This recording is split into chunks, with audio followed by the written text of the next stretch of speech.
안녕하세요. 네.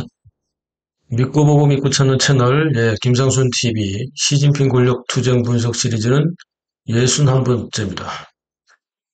시진핑의 공식적인 외동딸, 은둔공주라고 불리는 시밍저, 정치 무대에 등단하나, 이런 의혹이 지금 나오고 있습니다. 이 상당히 좀, 없었던 얘기라서 여러분들께 좀 소개를 드릴까 합니다. 공식적으로는 시진핑과 두 번째 부인인 펑리위안의 외동딸이죠. 시밍저. 올해 33살이고요. 그러니까 뭐 33살인데 30여 년 동안 은둔 생활로 은둔공주로 불렸던 시밍저. 그리고 미국에 가서 유학을 할 때도 하버드대에서 유학을 했다는데 가명으로 다녔기 때문에 잘 알려지지도 않고 또 주변에도 알려지지 않았었다고 합니다. 그런데 올해 6월 달에 벨라루스 대통령이 중국에 왔을 때 환영 만찬 행사에서 처음으로 참석한 것이 알려지면서 공개 활동이 시작된 거냐 이런 얘기가 돌기 시작했었는데요.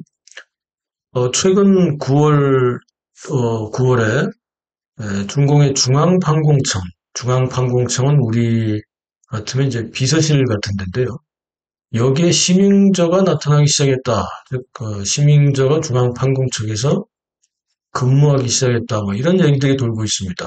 그렇다면 시진핑의 공식적인 외동딸인 시민저가 정치 활동을 시작할까요? 이 내용을 좀 풀어보겠는데 공식적인 외동딸, 즉 사생아는 많다는 의미가 되겠죠. 그렇다면 일단 시진핑의 개인 그를 좀 돌아봐야겠는데 첫 번째로 시진핑의 첫 번째 부인은 커링링이라고 합니다. 시진핑의 첫 번째 부인은 커링링은 커화라고 하는 본명은 린더창인데요. 1915년에 태어나서 2019년에 4살이 됐을 때 이제 사망을 했습니다. 이 커화라는 사람은 린더창 원래 본명은 시진핑 아버지 시중신의 부하였습니다. 그러다가 중화인민공화국이 건국된 이후부터는 외교관으로 변신을 해서 중국과 영국의 홍콩 반환 교섭 담당 책임자 중에 한 사람이었고 아시아 국장, 아프리카 국장 외교부에서 그리고 캐나다, 필리핀 대사를 거쳐서 영국 대사까지 했습니다. 그리고 나중에 이제 장관급 대우까지 받았는데 이 커화의 딸 커링링은 시진핑의 첫 번째 부인인데 1979년에 결혼을 해서 3년 만에 1982년에 바로 이혼을 했습니다. 3년 만에. 아이는 없었는데요. 이혼 사유가 커링링은 아버지가 이제 외교관으로 있다 보니까 해외 생활을 많이 해서 해외에서 주로 생활을 하다 보니까 중국 내에 이런 지방에 가서 사는 게 별로 탐탁지가 않았고 영국 유학을 가기를 원해서 시진핑하고도 같이 가자고 했지만 시진핑은 지방 간부로 시작해서 중국 정치에 또 활동하려고 그랬기 때문에 서로 길이 달랐던 거죠. 그래서 아이가 없어서 각자 갈 길로 헤어졌다. 3년 만에. 마침 아이도 없고 하니까. 뭐, 이렇게 해서 이제 첫 번째 부인하고는 3년 만에 헤어졌고, 두 번째 부인이 이제 지금 부인인 펑리위안. 산동성 민청현 출신으로 군악대 가수 출신이죠. 그래서 1962년생이고, 86년 말에 친구 소개로 시진핑과 첫 만났는데, 24살에. 그리고 그 다음해인 87년 9월 1일 날 시진핑과 결혼을 했습니다. 그래서 지금까지 살고 있는데 나이 차이는 시진핑이 이제 53년생이니까 9년 차가 납니다. 펑리위안의 노래를 잘 부르는 이제 군악대 가수인데 모친도 펑리위안의 모친도 원청현의 산동성 원청현의 극단에 소속된 가수였다고 합니다. 타고난 거죠. 펑리위안이 18세 되던 해인 1980년에 인민해방군 위문공연단 이라고 하는 이제 전위 과무단이라고 있습니다. 전위 과무단에 입단을 해서 베트남전에 뭐 최전선 위문공연을 활동하거나 뭐 이런 걸 했다고 합니다. 그리고 82년에 희망의 들판에 서서라는 노래로 인력 그 스타로 부상을 했고 그 뒤에 이제 계속 군부에 있으면서 나중에 별 하나인 소장, 인민해방군 소장, 거기는 소장이 별 하나입니다. 그리고 군악대 출신 이런 사람들도 이 선전선동을 하는 게 이제 공산당의 특징이니까. 그래서 이 사람들도 계급을 이렇게 그 유명해지면 계급을 달아서 장군이 됩니다. 예. 뭐 아무튼 펑리위안은 이런 활동으로 인해서 시진핑이 예, 정치에서 계속 성장하는 데서 두 가지 내조를 하는데 하나는 군부 가무단의 소장이잖아요. 뭐 그전에는 이제 영관급이고 그래서 군부 인맥을 시진핑에게 직접 연결해주는 그 역할을 했고 두 번째는 이 상하이방의 2인자였던 정칭홍 그 정칭홍의 동생인 정칭화이라고 있습니다. 이 정칭화이를 통해서 장점인에게도 정치적으로 계속 연결을 시켜주는 그 역할을 했다고 합니다. 예. 어떻게 보면 이제 시진핑도 그렇게 보면 장점인의 상하이방 소속이라고 할 수도 있었겠죠. 뭐 이런 상황이었는데 그러면 이제 딸 얘기로 가보면 은둔공주로 알려져 있었던 시밍저가 공개 행보를 시작을 한 것은 올해 6월 달입니다. 예. 올해 6월 달 첫 공개 활동으로 등장한 게 벨라루스 대통령 알렉산더 루카센코가 북경에 왔을 때 6월 달에 원래 이 활동도 비공개인데요. 벨라루스 제1부총리인 니콜라이 스노프코프가 예, 루카첸코 대통령이 이제 돌아가서 예, 벨라루스로 돌아가서 거기에 이제 그 얘기를 할 때 제1부총리였던 니콜라이 스노프코프가 국영 언론과의 인터뷰에서 대통령이 중국 갔다 오셨는데 시진핑의 외동딸 시밍저 또 루카센코 환영 만찬에 홍리위원과 함께 그 딸이 나타났다 이런 발언을 해버렸습니다. 예. 그냥 한 얘기를 이제 한 건데 뭐 풍문에는 이제 시진핑이 대노를 했다고 하는데 그럴 때 또 이건 또 의도된 게 아닌가 이런 생각이 듭니다. 예, 이런 걸 뭐 또 일부러 흘리도록 전에도 한번 방송했습니다만 일부러 흘리도록 유도한 게 아닌가 이런 건데요.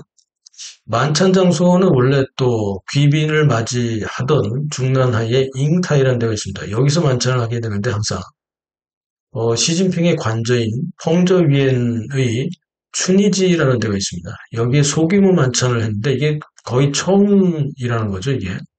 그래서 2025년 6월 달에 벨라루스 루카센코 대통령 만찬에 두 가지 의미 혹은 의혹이라고 볼 수 있는데 하나는 중난하이 잉타이에서 만찬을 못한 이유는 권력투쟁에서 밀려서인가 이런 이제 의혹이 나오고 있었고 그 당시에 두 번째는 은둔하던 시밍저 대동은 왜 공개했을까? 예, 이건데요.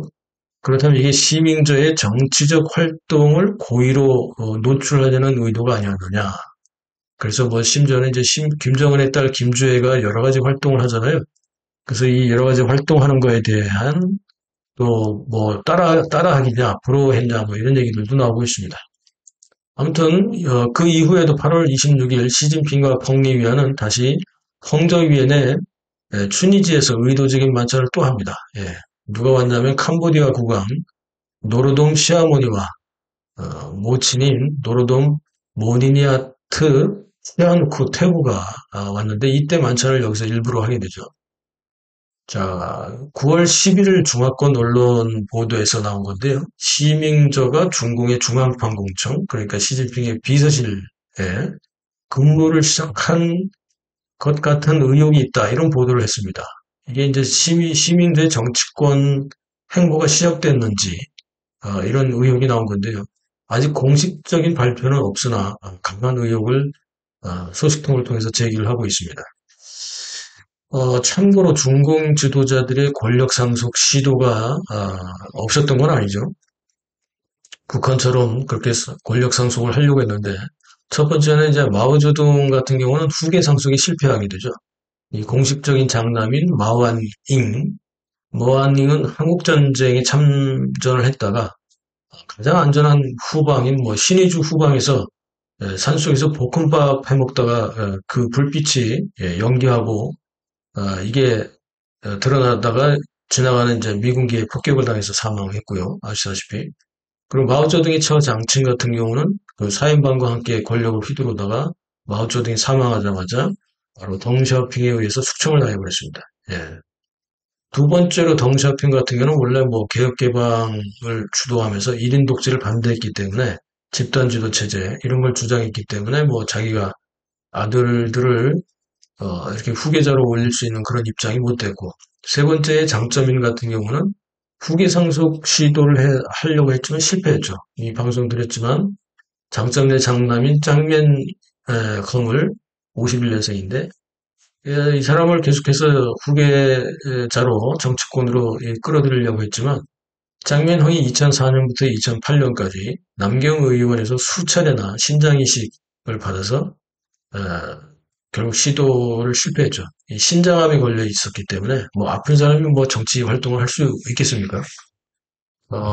그리고 후진타오는 뭐 장점인 파에 밀리고 시진핑 파에 숙청되면서 후계 상속 시도조차 못했죠. 아들이 하나 있는데 후하이펑이라고 72년생입니다. 이 절강성의 가흥시라는 작은 시의 시장을 하다가 여수시에 또 당석이 뭐 이걸 하다가 2023년부터 현 민정부의 부부장으로 시진핑이 이제 한번 봐준 것 같아요. 그래서 이 민정부의 부부장, 그러니까 차관급으로 지금 현재 국회에서 근무하고 있긴 합니다. 근데 뭐 후계 상속은 뭐 말도 안 되죠. 그렇다면 시진핑은 어떻게 될까요? 뭐 공식적인 외동딸 시밍저 그 외에 뭐 사생아들도 꽤 많이 있다고 하는데 호주의 양란란도 의혹 대상이고 그런데 어쨌든 이제 공식적인 외동딸은 시밍저 혼자뿐이죠. 아들도 없고 그런데 최근에요. 예, 이 피하 구분이 혼란스러울 정도로 중국 내부에서 조직의 내부의 숙청이 뭐 불고 있습니다. 이게 도대체 우리 편이지 저기 하는 건지 모를 정도로 뭐 이렇게 이런 혼란스러운 상태인데 왜냐하면 예를 들면 최근 공안부와 그 또 중앙경위국 시진핑을 호위하는 중앙경위국 등의 왕샤옹 부장 측근들이 숙청을 당하고 있습니다. 왕샤옹도 사실은 시진핑 파벌인데 그 대신 또 여기를 누가 치고 들어가냐면 대신에 리창 총리나 차이치 중앙서기 그 인맥이 또 인맥으로 교체되고 있다고 합니다. 이 두 사람도 서로 간에 또 앙숙인데 왕형하고도 또 이렇게 권력 투쟁을 한다고요? 이게 좀 이상하고 그러니까 이게 도대체 어떻게 된 건지 이제 서로 막 헷갈리는 거죠. 만약 시민저가 진짜 중공의 중앙판공청의 내부에 자리 잡는다. 또 이런 게 또 최근에 루머로 나오고 있는데 이게 또 여러 가지 또 말이 많이 나오고 있습니다. 이게 뭐 시진핑의 반격을 준비하는 것이냐 아니면 시진핑이 그렇게 믿을 사람이 없으니까 친딸마저도 비서실에다가 배치를 하는 것인가 내부 상황을 좀 살펴야 되니까 이런 얘기들이 나돌고 있고요. 그러다 보니까 최근 정치 행사에 은둔하고 있다가 갑자기 나타나기 시작한 시민저의 출현이 두 가지 상반된 추측으로 난무되고 있습니다. 한 부류는 시진핑의 이게 뭐 권력을 이제 잃어가는 마지막 최후의 발악이다. 믿을 사람이 없으니까. 뭐 이런 반응들이 있고 또 하나는 시진핑이 권력 장악을 하기 위해서 되치기를 시작하는 과정이다. 또 이렇게 분석하는 데도 있습니다. 아무튼 지금 현재 시진핑 권력 투쟁은 이전에는 없었던 시민들의 정치 무대 등장이라는 변수까지 나오고 있습니다. 이걸 아직은 어떤 의미로 받아들여야 할지 혼란스러운데요. 어쨌든 지켜봐야 할 새로운 체크포인트 변수가 출현한 걸로 보여집니다. 참고로요, 이 채널에서 자꾸 댓글에 엉뚱한 댓글 다는 사람들이 있는데, 좀 작작들 좀 해라. 응? 시진핑 언제 물러나냐고? 왜 아직 안 물러나냐고? 이렇게 댓글을 나한테 항의하는 분들이 있는데, 내가 그딴 소리 했냐? 딴 채널에서 카드라 방송 듣고 여기 와서 주접떠는 댓글 달지 말기 바란다, 정말. 한심한 사람들아. 그런 얘기 들었던 채널에 가서 댓글 다 이 양반들아. 이 채널은 시진핑 퇴출 예언하는 채널도 아니고 카드라 방송을 하는 채널도 아니란 말이지. 몇 번을 얘기하냐? 자, 시진핑 권력 투쟁 루머가 하도 난무하니까 그거에 대한 팩트 체크와 현재 지금 진행하고 있는 상황들을 하나씩 분석해서 그 내용을 알려드리고 있는 채널입니다. 네. 더 지켜봐야죠. 내가 무슨 예언가입니까?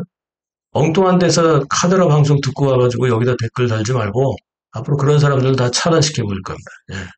좀 수준 높은 댓글을 좀 달길 바랍니다. 예. 자, 믿고 보고 믿고 찾는 김성선 TV의 시진핑 권력투쟁 분석 팩트체크 시리즈 계속 주목해 주시기 바랍니다. 우리가 바란다고 되냐, 이 사람들아? 지켜봐야지. 그리고 주목하고 어떻게 흘러가는지를 찾아봐야지. 편집 후원에 참여해 주신 분들께 깊이 감사 말씀드리고요. 예, 시청해 주셔서 감사합니다. 예.